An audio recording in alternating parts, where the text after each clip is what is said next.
Comrade Zolani, how are you? I'm fine, comrade. How are you?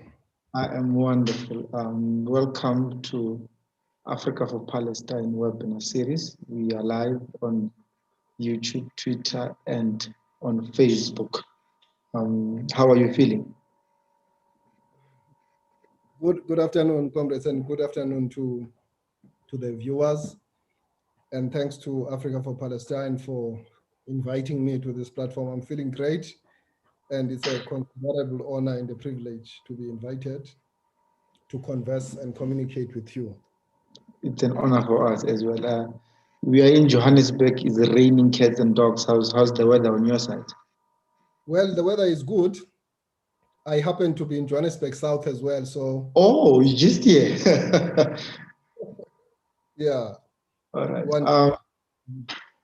Thanks for being with us. Let's get right into it. We are Africa for Palestine. We are a Palestinian human rights solidarity organization based in South Africa that does work in the continent. Our work is primarily to raise awareness on Palestinian human rights violations by the Israeli regime and to kick back Israeli influence in the continent. We work with different organizations all over the continent. We do not discriminate. Religious organizations, mosques, churches, temples, political organizations from different ideologies, the broader civil rights movement, the trade unions, we work with student activists, in a broader spectrum of other organizations and civil society organizations as well. Those who identify with our cause, of course, we work with them in the continent. We have started a webinar series since the start of the novel coronavirus. Last year, we discussed a range of things from different walks of life with different guests to speak about different things, particularly on international solidarity. Today, we are joined by Zolani Mkiva, a South African activist, an arts activist, an international solidarity activist, a member of parliament, and an activist in the traditional sector in South Africa. He joins us to speak about solidarity, South Africa's solidarity with Venezuela. He's also the chairperson of the South African Union of Solidarity with Venezuela, SASUVI. I'm sure, I think I'm saying it right. Comrade Zolani, thank you for joining this webinar series. It's a pleasure, it's an honor as well to have you. To our audience, just tell us a bit about yourself. Who's Zolani Mkiva? Well, let me start off by saying, perhaps in Madiba's words, that our freedom in South Africa is incomplete without the freedom of Palestine. And to us, the people of Palestine have grown beyond just being friends to us. They are now family. And therefore, the just struggle that you are pursuing in all fronts, including in this instrument, Africa for Palestine, is fully supported wholeheartedly by all of us in South Africa and across the length and the breadth of Africa. I am Zolani Mkiva, as you have introduced me, and I come from the Dutwa, and in a village there called Bolotwa, Eastern Cape province of South Africa. I grew up in the Bundus, looking after the livestock of my father like any other boy. But I went to school, and until I reached university, which was at the University of the Western Cape. My activism began at high school as a member of the Congress of South African Students, and I became a leader at that level, which made me both the SRC president at high school, St. John's College, as well as the chairperson of COSAS. Then I moved to do my my degree after matric at the University of Western Cape, which was one of the theater of our struggle, particularly in that province, because it was a catchment area which made it easy for comrades to mobilize the students, the young intellectuals, to be part and parcel of the mass democratic movement as spearheaded by the United Democratic Front during those times, early 80s, early 90s.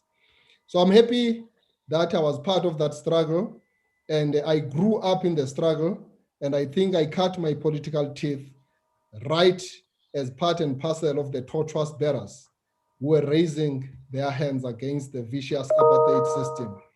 In that way, that makes me as part and parcel of one of the young people who played a role in the demise of apartheid. But I must say that in 1989, when the first political prisoners were released, led by Comrade Walter Sisulu, Raymond Mkiva, Wilton Mkwai, and many others, I was there as an artist, as a praise poet, and I welcomed them in the then Transkei, in a stadium called the Independence Stadium then, which is no longer in existence. And then when Madiba was released the following year, I was also given a privilege and an honor by the leaders who were part and parcel of the organizing committee to welcome Madiba after his release. So from there on, I connected with Madiba, and I started working with him as a young man at the age of 16, traveling with him across the length and the breadth of the country, introducing him in a traditional and a cultural way, which he had known long before he went to prison. So I was carrying with me an embodiment of the institution of traditional leadership, which Madiba also says it also helped him to actually systematize his thinking and for him to become the balanced leader that he was. He understood the rural struggles, he understood the urban issues, so he was a complete balanced leader. I happen to come from a rural area, but I have lived and I have traveled in the cities. So in that way, that's how I would define myself. I think your introduction actually hit the nail right in the head. Thank you very much, Comrade Zolani. This gives a personal touch to our audience also to know who they are talking to, who they are listening to. Pardon me. Comrade Zolani, we hear a lot about Venezuela and not so much, but those that are activists hear about it in their political circles, in their solidarity circles. We don't hear much of it in the news. You won't see much on ACBC. You won't see much of it on CNN either, unless it's a really negative story. So if you can just please tell us the historical context of South Africa's solidarity with Venezuela, particularly for the young comrades and young activists who have joined this webinar series. Just give us that historical context, that historical relationship. Yeah, I don't know where to start because it's a long one. I can trace it back during the time when Simon Bolivar and his compatriots were fighting for the liberation of the Greater Colombia. And we are inspired by that struggle because it is linked to the struggle of Cuba, for instance, long before Fidel Castro. In Venezuela in particular, let me focus on that Simon Bolivar and his comrades disassociated themselves with Spain. As you know, that some of them were originally Spaniards. But when they realized that the brutality of the system, which was genocidal against the Aborigines of the South America, amongst other things, and many wrong things that were happening in that colonial state, Simon Bolivar took a decision together with his comrades to liberate the Greater Colombia. And in liberating Greater Colombia, he decided to take everybody with himself, took the entire population in that landscape into his confidence, indiscriminately. He introduced non-racialism way back during that time. He introduced inclusive growth of that community, which is now I refer to as Greater Colombia. That is why Simon Bolivar is saluted, not only by Venezuelans, but all the people in that region who form part and parcel of the original greater state called Greater Colombia, which included Colombia today, which included Peru and many other states around there. Until then, the focal point has always been Caracas, which was the capital of the Greater Colombia.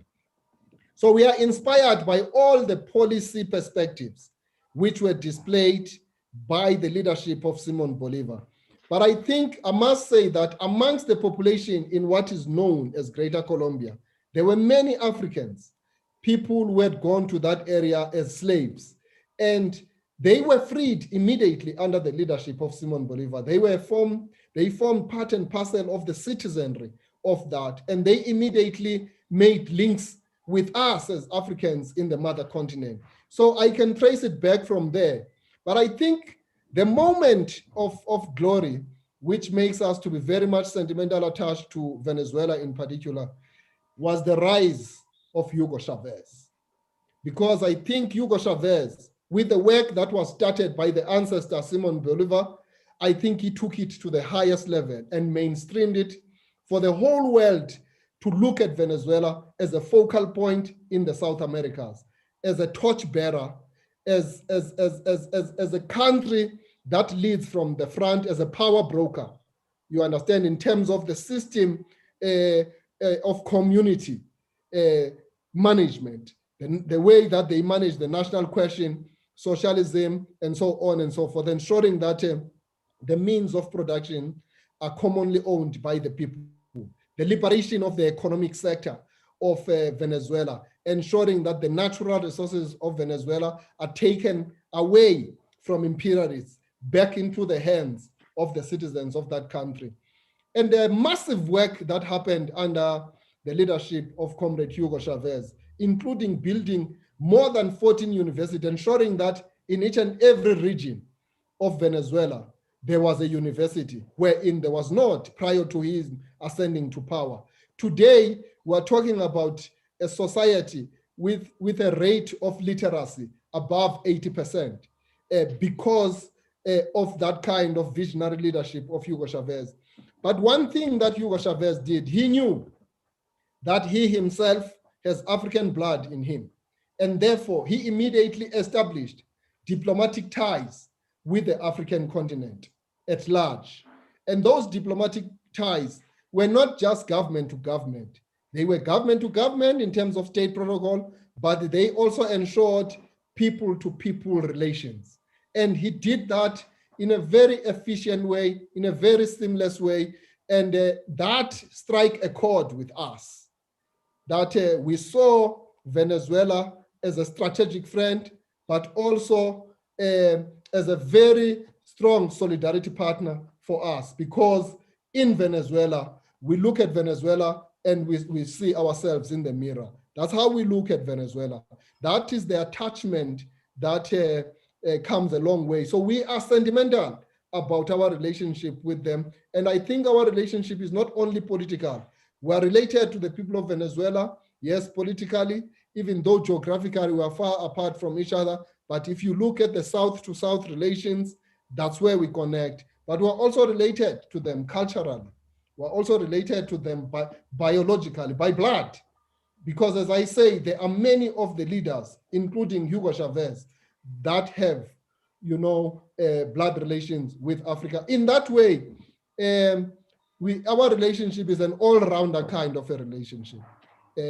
So it is for that reason that we support the people of Venezuela, the government of Venezuela, and the current leader of Venezuela, who was a deputy to Hugo Chavez, very close buddy, very close comrade, who understand the mission, the vision, and the strategic goal that needs to be achieved. And that's none other than President Nicolas Maduro. Thanks for that, Comrade. Like I said, many people don't know about what's happening in Venezuela. It's deliberate from the Western media, it's deliberate from the Western influence in the world. Now, just take us through a short discourse of what is happening currently in Venezuela, and also what led to the formation of the organization that you belong to, that you formed in South Africa. Just give us a short discourse of that, Comrade. Look, my brother, Venezuela is a very rich country. It is endowed with mineral resources, including gas and oil. There is gold in Venezuela. There is iron ore in Venezuela. There is everything that you can think of, which are the items, the precious metals that are in demand in the world out there. Now, the Western powers think that they have a right to those resources, which is what Comrade Hugo Chavez fought against and ensured that he takes that wealth to the hands. So it is the struggle by the imperialists to take over that wealth. That is what is happening. And because the government and the people of Venezuela says, hell no, this belongs to us and you will never have it again. It must be firmly be entrenched in our hands for the benefit and the beneficiation of our own society. And that makes them an enemy of imperialists because of the stance that they take, and which is a correct stance. Because for how long, with the resources that they have and that they own, the factors and the means, can be exploited by imperialists, to the disadvantage of their own people. So they have taken a decision, a firm decision, and that stance we fully support, because it is that what we want to happen even in our own shores here in Africa. We want the mineral wealth, the oil resources, the energy complex at large to belong to the Africans, not only in paper, but in terms of the means and the factors of production. We want local beneficiation. And that is what Venezuela represents. It is for that reason that they are hated by the United States of America. It is for that reason that they are hated by some of the Western regimes. But even though they are hated by the administration of the USA, the people on the ground in the United States of America are sympathetic to the cause of the Venezuelans. The people on the ground, even in the Western powers, they don't approve of what the governments are doing against Venezuela, because these sanctions that we have now in Venezuela are as a result of a strike by imperialists against a progressive government in the form of the government of President Maduro. So in Venezuela, the economy has been squeezed as a result of these criminal and illegitimate sanctions which have been applied by the Western powers, which are not approved by any international body. And these sanctions are against the spirit of international rule and international law. And it is terrorist governments of the West that want to terrorize the riches of Venezuela to their own selfish ends. And when the people are saying, this is our wealth, these are our minerals, and allow us to do what we can do, and we can sell them to you at a reasonable price, they don't want that. They want full control so that they take them out and determine the price. But I am happy and I salute the government of Venezuela and the people of Venezuela for standing firm to say, not in our lifetime, not in our country, nothing next to our resources. We'd rather die in our country and relate to countries that appreciate what we do. It is for that reason that South Africa, amongst others, relates with Venezuela at a diplomatic level, at economic level, at a social level, even at a cultural level. And therefore, like Russia and China, it is only the West really that is problematic. But I think in the course of time, we will expose them and we will defeat them. Now, when it comes to media, you know that the Western countries dominate the media. So the only thing that they carry about Venezuela into the headline is, I put it in inverted commas, the suffering of the people of Venezuela. But why are the people of Venezuela not rising against the government? It's because they know that that is the people's government. It is their government. The position that the government takes does not contradict the view of the people.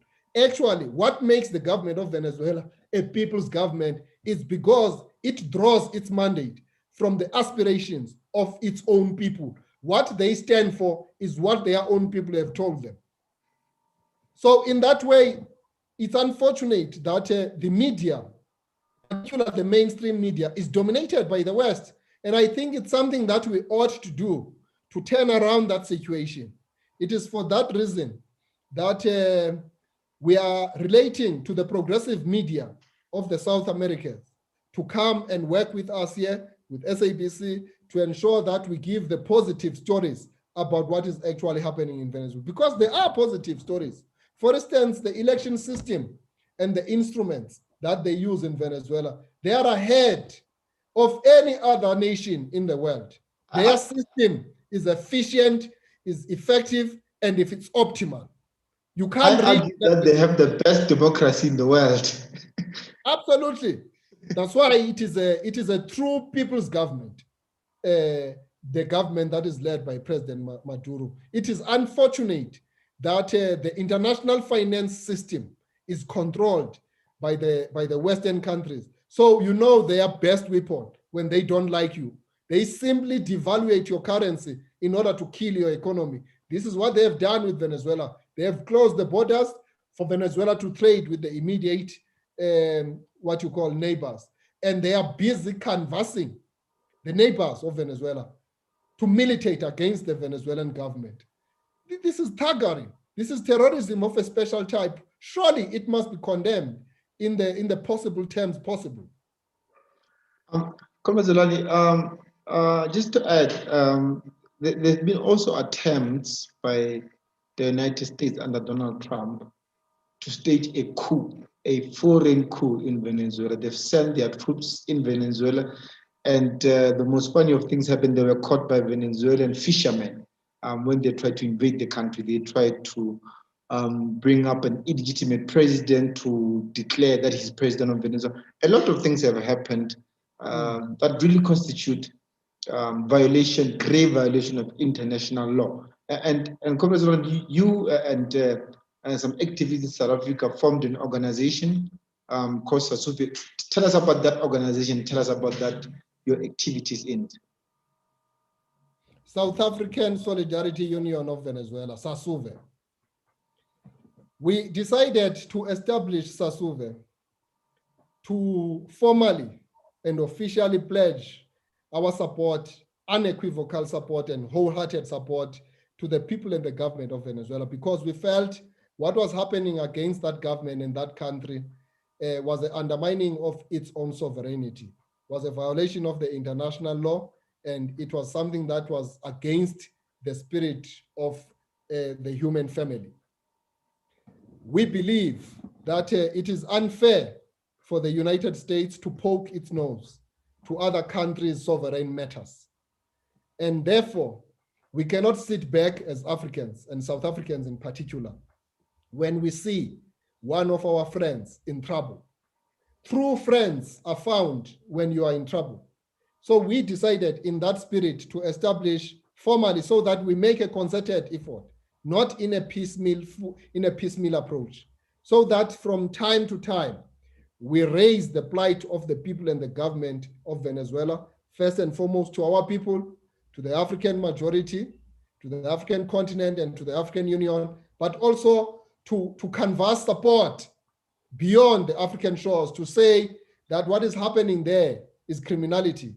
And SASUVE is that instrument that wants to rally the people of the world to support the people of Venezuela so that we can make all forms of interventions that we can make. It is not only about marching and picketing, but it is also about engaging strategically by people who think like we think, like your organization, Africa for Palestine.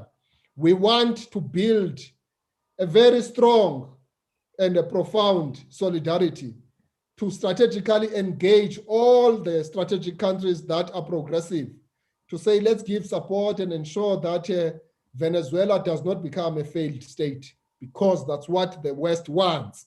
When Venezuela becomes a failed state, then they come in, they take everything, they're in charge. They want to do what they have done to other countries, where they start off by ensuring that they collapse the economy in order to collapse the government so that it becomes a failed state and then they can move in. So we want to salute the government of Venezuela for being on the alert, want to salute the intelligence of that country, militarily and otherwise, for having been able to intercept all their enemies when they try to come to even assassinate President Maduro, because many attempts are being made to take him out, many attempts are being made to overthrow that government. And as I say, they are using the neighboring states to enter Venezuela from all the angles in order to collapse that country. But thanks to the people of Venezuela for standing up and for creating a wall around their own leaders, around their own country, to protect their riches, to protect their sovereignty. Because without the masses of the people, you can't be able to do. But the people of Venezuela are very loyal, are very obedient, are very committed, and they have got tenacity and diligence to ensure that they jealously protect their terrain. In that way, We will continue to support them as SASUVE, and from time to time, we will work from this end, and from time to time, we will traverse and travel to Venezuela to demonstrate clearly to them that we are with them at all material times. Comrade Zolani, there's a term that is used a lot, and you've touched on it, and I just want us to just delve a bit into it. What is called economic terrorism. You've mentioned sanctions. Yeah. I know that at this point, multinational companies are being penalized for trading with Venezuela. Venezuela has large reserves of oil that they cannot take out of their own country and sell because of these sanctions. So just tell us about that term that is used a lot, economic terrorism. What does it entail for Venezuela and the government of Venezuela? Well, my brother, it is already what I've spoken about. Economic terrorism is what exists in the world. It is an instrument which is used by Western powers, imperialists.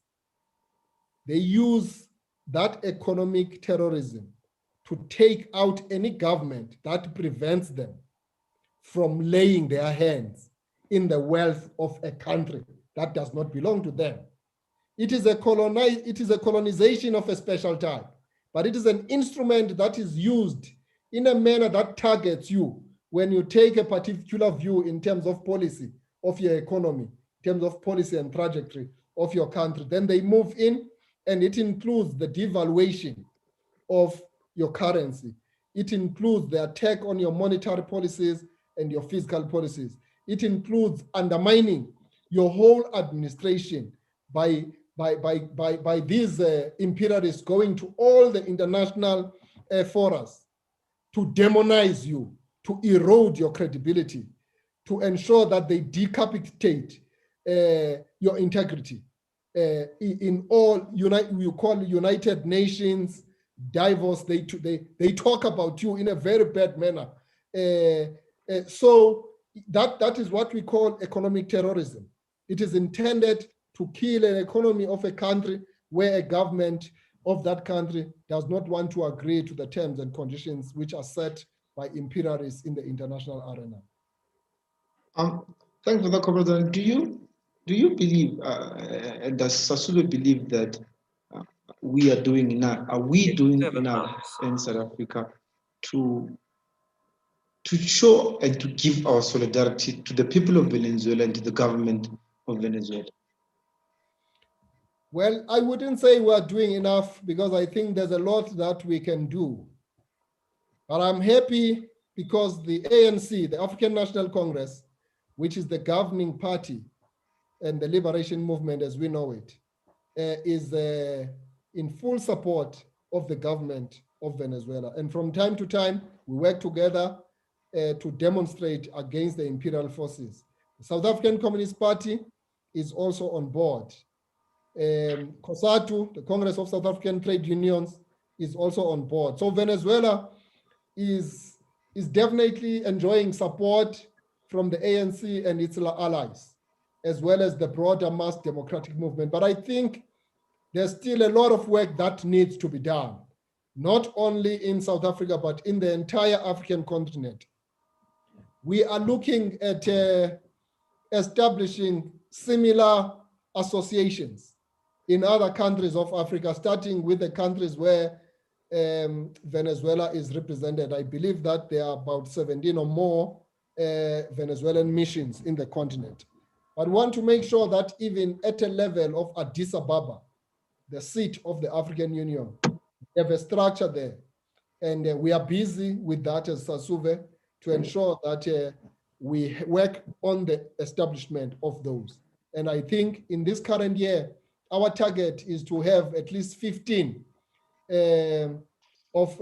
formations like this in each and every nation state, which will strategically identify, and that will include Ethiopia for its strategic nature in the politics of the world and Africa. That's wonderful, Comrade. I know that in Namibia there's one already. So you comrades are doing good work in that front. Comrade Zolani, we in the international solidarity field of activism have a problem entirely when it comes to Nelson Mandela and how Mandela has been, the narrative of Mandela has been used to kind of whitewashed the person he was, a revolutionary, a founding member of Umkhonto weSizwe, and so on. Now, you have worked with you worked under the administration of Comrade Nelson Mandela, and Comrade Nelson Mandela once got an international award of Simon Bolivar in the 1980s from Venezuela when he was still in prison, by the way. So, Comrade Zolani, what would be the values? What would be the ethos of Comrade Nelson Mandela towards Venezuela in these days? You mean if Nelson Mandela was still walking the surface of earth? Because we are still pretty much recognizing his existence amongst us spiritually, because he is the living ancestor to us as far as we are concerned. And indeed, Nelson Mandela is saluted as a liberator of this country, a great statesman that is recognized by everybody globally. One of the greatest human beings to have walked the surface of earth.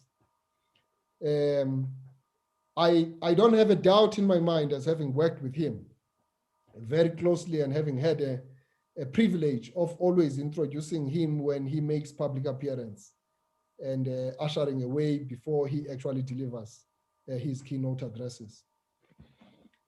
Nelson Mandela would have been on the side of the government and the people of Venezuela. There's no question about it.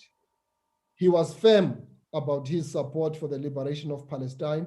He was firm about his support for a free world, for a free people, and for the respect of the people in their respective sovereign countries. He would have been annoyed by Donald Trump for making attempts to take out a democratically elected government of Venezuela. And Mandela would not have minced his words. He would have told them point blank, without any fear of contradiction, that stay away from Venezuela. You remember what he told George Bush when they were trying to do what they were trying to do in Iraq, which they actually ended up doing. Nelson Mandela told them that you don't think straight. You are a president that should be embarrassed to do what you are doing. So I'm trying to say to you, that was Nelson Mandela. He was original. He was independent in terms of his thinking. Many people salute him as a man of reconciliation. Yes, he is. But you must know that before we reach that point of reconciling, Nelson Mandela would have taken you to task for having done things that were out of the way.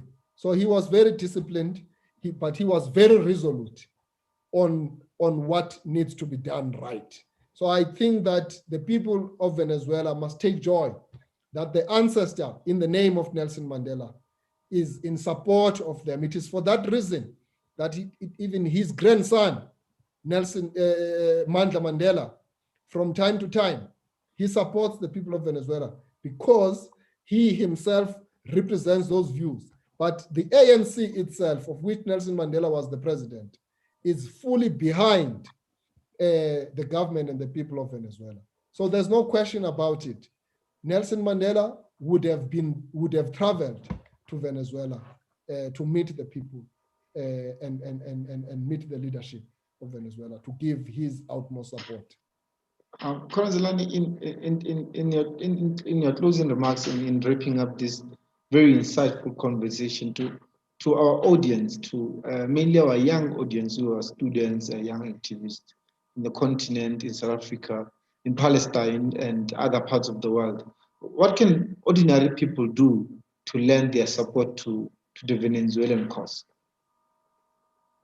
Well, can you repeat that question, my brother? I'm saying to those that are watching this particular series, particularly young people, what can they do to support and to give solidarity to the people of Venezuela? Well, there are many things that we can do. You understand that at this point that there is an outbreak of the coronavirus, and most of the stuff that we do, we need to do it online. I think people must get into online, into all the platforms of the social media to actually declare their support for the people and the government of Venezuela. One of the things that we must do is to circulate a petition where people must populate that petition with their names and their signature and begin to preface it with a message which must be carried to the United Nations, to the AU, to all other international platforms, including the countries of the West that are infringing on the rights of the people of Venezuela. If we can do things like that, initiatives of that magnitude, where we make a clarion call to all the people of the world to sign that petition, but over and above, we call upon our young people to join progressive structures like Africa for Palestine, Sasuve, Asuve, Nasuve in Namibia, all of those. We must swell the ranks so that we show cause and demonstrate by doing that indeed we are with the people of Venezuela. But I'm also calling on philanthropists that are progressive, that let's put together resources so that we can send them there. It could be resources in kind. We can send PPEs, we can send sanitizers, we can send food, we can send money, and we can use the embassies and the missions of Venezuela to make those contributions. So let us contribute in kind. Let us contribute with material resources and financial resources where we can. All of those will do a very good gesture for our support to the people and the government of Venezuela. They need us pretty much. Thank you very much for the comments. And as you've heard, if you have a social media account, please voice your support for the people of Venezuela. If you are a member of an organization, voice your support and get that organization to support the people of Venezuela. If you're a member of a government structure or a member of parliament in any of the countries in the world, in Africa in particular, convince your government and campaign for your government to support the people of Venezuela. Thank you so much, Comrade, for being with us today and accepting the invitation. This was very insightful. And this video will remain on our social media pages for future reference. So people who have not watched it will still be able to watch it in the future. Comrade Zolani's Sasuve organization is on Twitter. They're also on Facebook. So raise your questions there. Also, the Embassy of South Africa in Venezuela is on Twitter as well. It's on Facebook as well. So you can find them there and you can ask the questions there. Let's raise awareness. Let's make sure that people know what's happening in Venezuela, because ignorance is our enemy. Thank you again so much, Comrade Zolani, and have a good night. Thank you, my brother, for giving me, and thank you for giving me the opportunity. The struggle continue. Amanda.